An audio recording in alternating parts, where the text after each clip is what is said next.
Olá, começa agora nosso encontro semanal. Nesta edição, você acompanha uma entrevista sobre a Semana do Dízimo na Arquidiocese de Goiânia e ainda entende mais sobre a campanha Novembro Azul.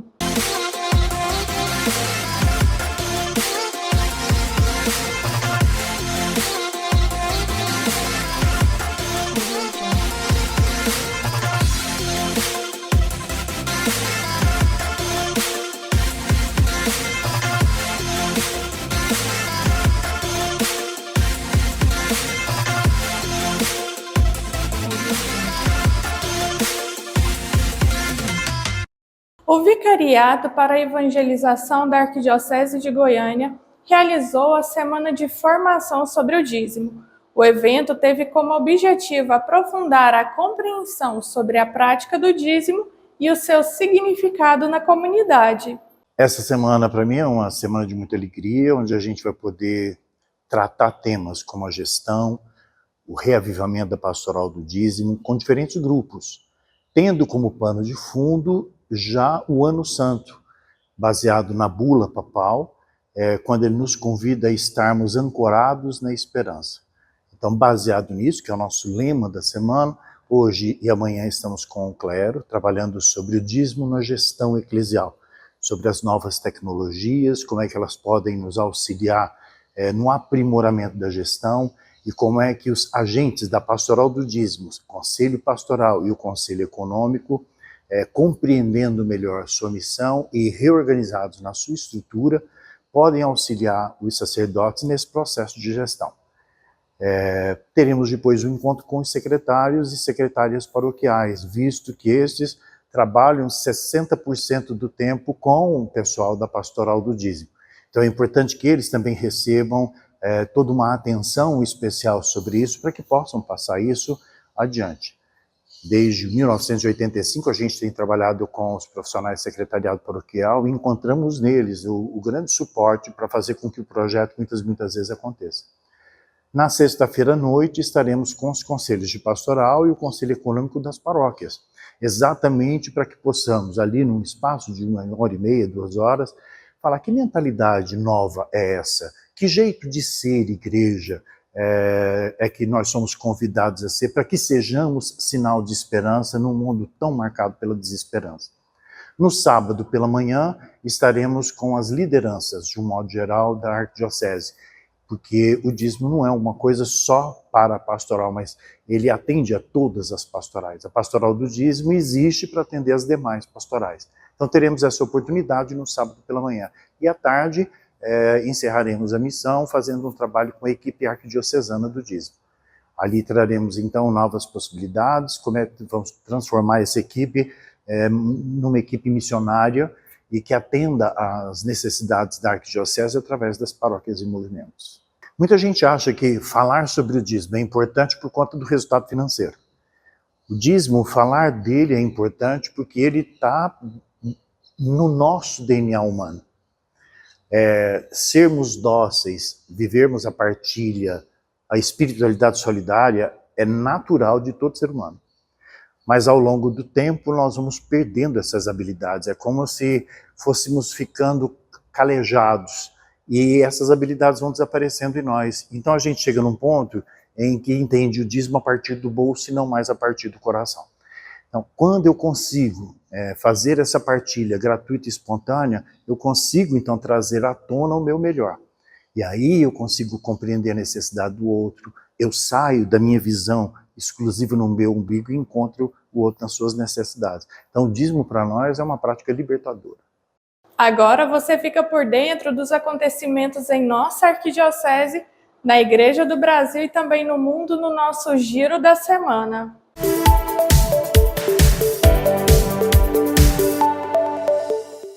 De 10 a 17 de novembro será celebrada aqui no Brasil a 8ª Jornada Mundial dos Pobres, um momento para corresponder ao chamado do Papa Francisco a abrir os nossos corações à oração e à solidariedade com os mais necessitados.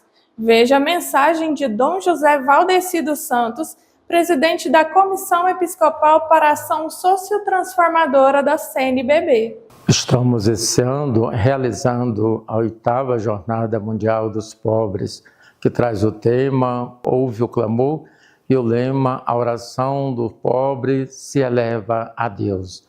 É com esta perspectiva, é com esse empenho que queremos mobilizar toda a sociedade brasileira, as igrejas, pastorais, movimentos, para que de 10 a 17 de novembro possamos assim fazer essa grande mobilização de solidariedade, de justiça social e de compromisso para com os nossos irmãos e irmãs, de modo especial as pessoas mais vulneráveis. Então convidamos a todos e a todas que entrem nessa jornada e que seja esse mutirão de solidariedade, de comunhão, mutirão de fraternidade. É o convite para todos nós, envolvendo todas as igrejas, movimentos sociais e pastorais. Venha e participe conosco. Ouve o meu clamor. A voz das pessoas empobrecidas ecoa, um chamado à compaixão. A oração do pobre eleva-se até Deus. A esperança que brota da fé mesmo na adversidade. A solidariedade em ação, gestos de amor que transformam vidas. A igreja como instrumento de Deus a serviço dos pobres. O exemplo de Madre Teresa, a santa dos pobres. A oração e a caridade caminhando juntas. O Papa Francisco nos convida a sermos amigos dos pobres, seguindo o exemplo de Jesus. Construamos um mundo mais justo e fraterno, onde todos possam viver com dignidade. A campanha para a evangelização busca mobilizar os católicos de todo o Brasil a assumir a corresponsabilidade da sustentação das atividades evangelizadoras da Igreja. Em 2024, ela traz uma preparação para a abertura do Jubileu de 2025, proposto pelo Papa Francisco. Nós estamos prestes a começar a campanha para a evangelização. Esta campanha que acontece desde a solenidade de Cristo Rei até o 3º domingo do Advento e visa possibilitar toda a ação evangelizadora da Igreja no Brasil, quer seja aí na sua diocese, nos 19 regionais da CNBB ou mesmo aqui na sede nacional da CNBB, com todo o seu trabalho nas diversas comissões. A campanha esse ano tem como tema Jesus, nossa esperança, habita entre nós. É nossa missão anunciá-lo.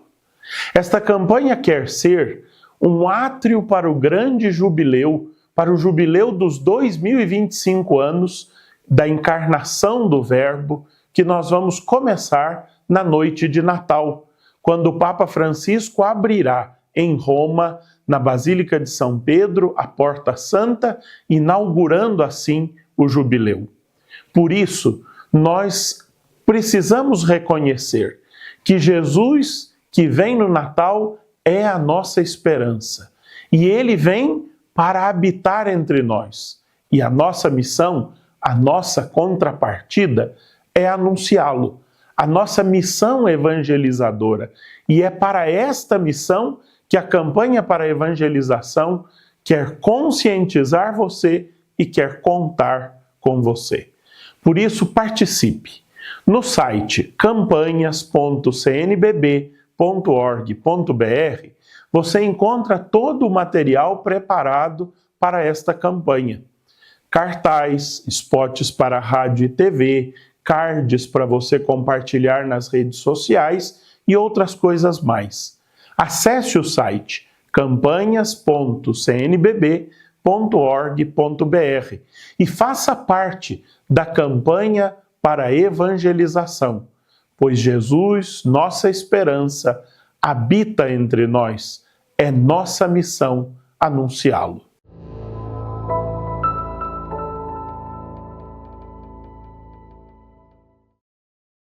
O mundo precisa de esperança. Jesus é a nossa esperança. Nossa missão é anunciá-lo. Campanha para a Evangelização 2024. Coleta nacional no dia 15 de dezembro. Saiba mais em campanhas.cnbb.org.br. No dia 10, o padre José Saraiva da Silva comemora mais um ano de ordenação sacerdotal. No dia 11, o padre Marcos José Lima celebra o seu aniversário natalício. No dia 12, o diácono José Ronaldo Leite e o padre Abdon Dias Guimarães comemoram mais um ano de vida. No dia 13, o padre Cícero Fabiano Medeiros celebra o seu aniversário natalício. No dia 14, o padre Hércules Jeremias Melo comemora mais um ano de vida. No dia 15, o diácono Nivaldo Moreira da Silva, o padre Edmar José da Silva, o padre Isaías Oliveira e o padre José Francisco Fernandes celebram o seu aniversário natalício.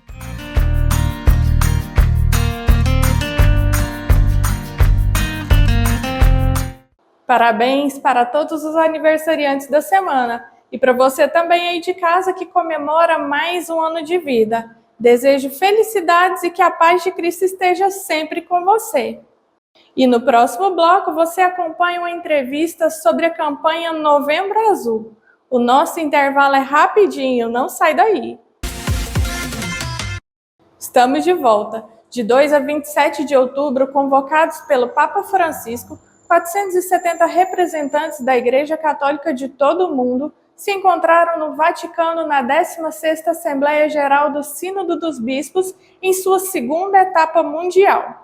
No vídeo, 6 brasileiros que participaram da segunda etapa mundial falam sobre a experiência de ter participado e dos horizontes que se abrem para a Igreja no Brasil e no mundo. De 2 a 27 de outubro, convocados pelo Papa Francisco, 470 representantes da Igreja Católica de todo o mundo se encontraram no Vaticano para a 16ª Assembleia Geral dos Sínodos dos Bispos, o Sínodo sobre a Sinodalidade em sua segunda etapa mundial. Nesses dias, rezaram ouvindo o Espírito Santo e refletiram sobre os caminhos da Igreja missionária no mundo em uma vivência definida pelo Santo Padre como este caminhar juntos do povo de Deus. 13 brasileiros participaram desta experiência como delegados, testemunhas, peritos, entre outros. Vamos ouvir agora alguns depoimentos das experiências vividas. Estamos concluindo os trabalhos dessa segunda sessão do Sínodo. Retornamos às nossas comunidades. E aí, eu diria, começa propriamente o trabalho do Sínodo. Levar às nossas comunidades aquilo que aqui, na escuta, na oração, no diálogo, no estudo, juntos conseguimos, por assim dizer, produzir. Fazemos votos que os trabalhos do Sínodo, com aquilo que aqui aprendemos, possa promover sempre mais nas nossas comunidades comunhão, participação e entusiasmo pela missão. Nós somos muito agradecidos pelo Papa ter colocado esse sínodo sobre a sinodalidade e nos ajudar como igreja a ser uma igreja cada vez mais missionária, cada vez mais em missão, todos juntos anunciando o Evangelho, anunciando Jesus. Chegando ao fim dessa segunda sessão sinodal, um ponto fica muito claro para nós. A sinodalidade não diz respeito apenas a este ou aquele assunto. Ela diz respeito a toda a igreja. É um convite a toda a igreja que se coloque ainda mais em comunhão. Portanto, mais do que esta ou aquela questão, é um desafio para todos nós, estejamos onde estivermos. Em todos os âmbitos da igreja, viver a experiência de uma igreja sinodal é viver a experiência daquilo que Jesus Cristo nos convoca a viver. Uma igreja que escuta, uma igreja que aproxima, uma igreja que consegue ter um discernimento a partir daquilo que o Espírito Santo nos pede, dentro da realidade que cada um vive e dentro da realidade do nosso país. Nossa expectativa é boa, porque eu penso que a ideia da sinodalidade foi implantada. Agora temos que desenvolver. Vamos rezar, vamos acolher. É a fase da recepção. Que a igreja possa acolher esse trabalho do sínodo e entrar no dinamismo da sinodalidade em todas as instâncias. É o que nós esperamos. É importante lembrar que o sínodo, mais do que um evento, é um processo. E nós somos chamados, então, a acolher as grandes intuições do sínodo que ele trará para nossas igrejas particulares, para a igreja no Brasil, para toda a igreja de modo geral. Olhamos com esperança para o amanhã, sabendo que temos um longo caminho ainda a percorrer, mas percorremos confiantes na presença amorosa de Deus e também na colaboração de tanta gente, de uma igreja que quer ser sempre mais sinodal missionária. Mas olhamos também para o presente com um sentimento de responsabilidade, o compromisso de continuar a caminhar juntos e dar passos sempre maiores de participação, de comunhão e di missão. Camminare insieme, tutti,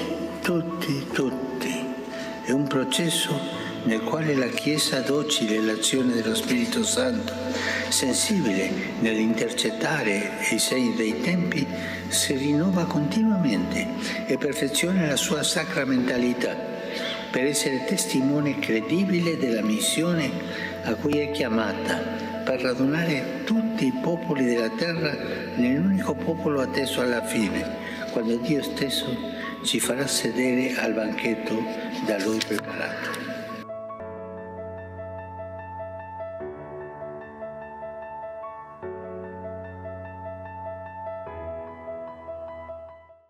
Dedicamos este mês à conscientização sobre o câncer de próstata. A campanha Novembro Azul busca incentivar os homens a cuidarem da saúde e a realizarem exames preventivos.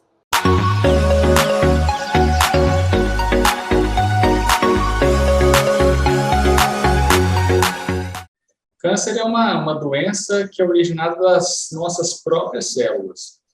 As nossas células, elas têm a capacidade, elas foram fabricadas para se desenvolverem, se multiplicarem numa velocidade normal delas, e essas células também morrerem em algum momento.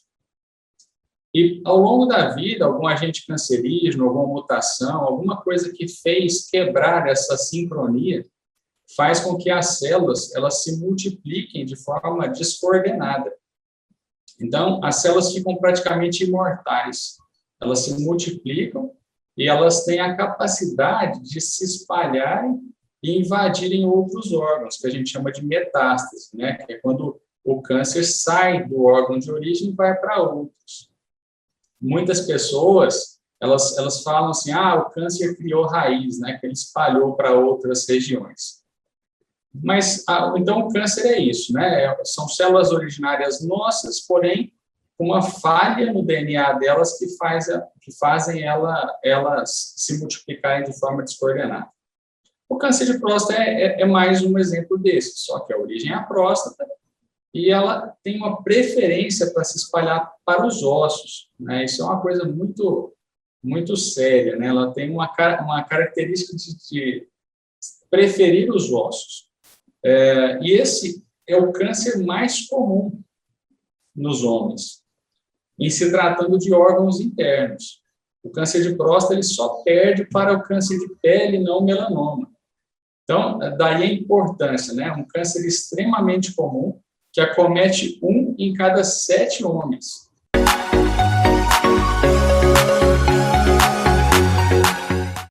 Os sintomas são 0, nenhum. Nenhum sintoma serve de alerta para câncer de próstata.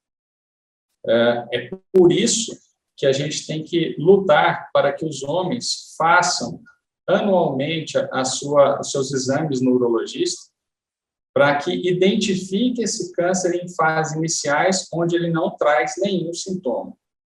Apenas nessa fase inicial é possível a gente falar em cura, e essa cura ela gira em torno de 90%. Né, quando a gente pega no início. O grande problema é que as pessoas deixam de fazer o diagnóstico no início e aí sintomas surgem.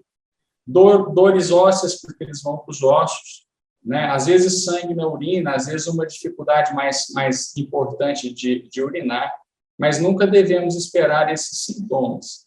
porque diante dessa situação de fazer diagnóstico não precoce, a mortalidade que deveria ser de 10% sobe para 25%. Então, 1 em cada 4 homens no Brasil morrem da doença.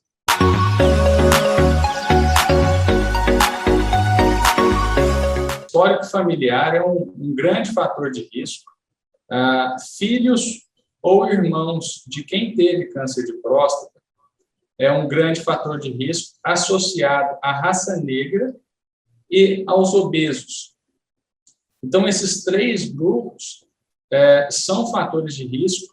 Então, a gente pede que as pessoas que se encaixam em algum desses grupos, elas comecem a avaliação de próstata um pouco mais cedo, comecem aos 45 anos. Para a população geral, a gente pede que comece aos 50 anos. Então, essa é a diferença, né? Quando tem um fator de risco, 5 anos a menos, 45. E esse é um dado importante, porque ainda é um fator de confusão. Antigamente, as pessoas começavam a fazer avaliação de próstata aos 40 anos. E hoje, isso não é mais verdade. Hoje é aos 50 para todo mundo e 45 para esses 3 grupos de risco.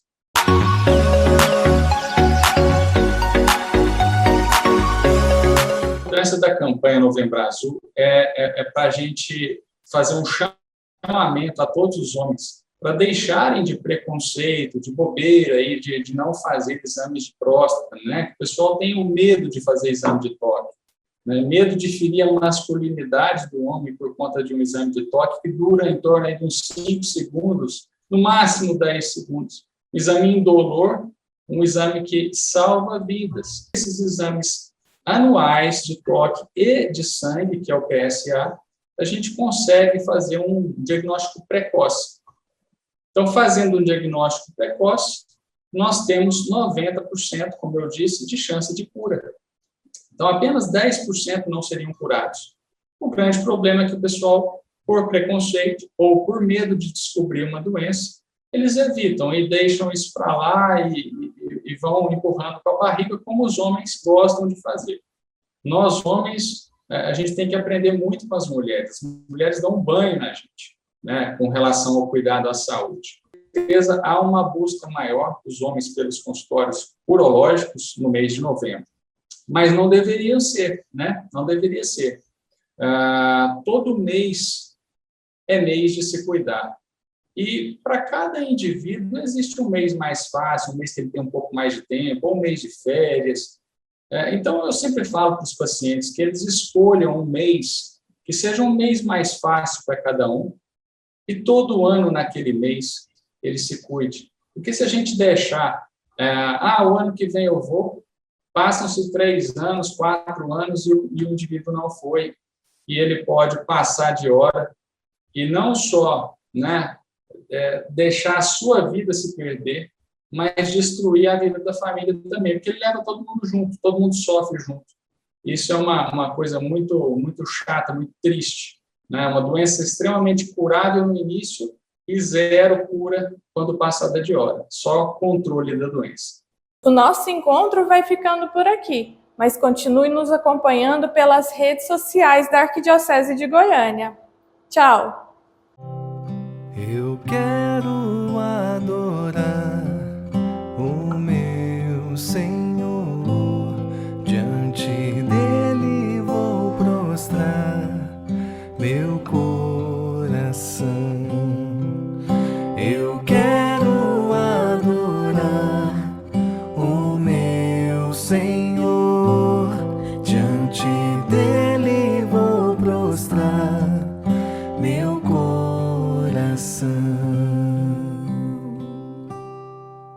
E eu te louvo, meu Senhor, meu Deus,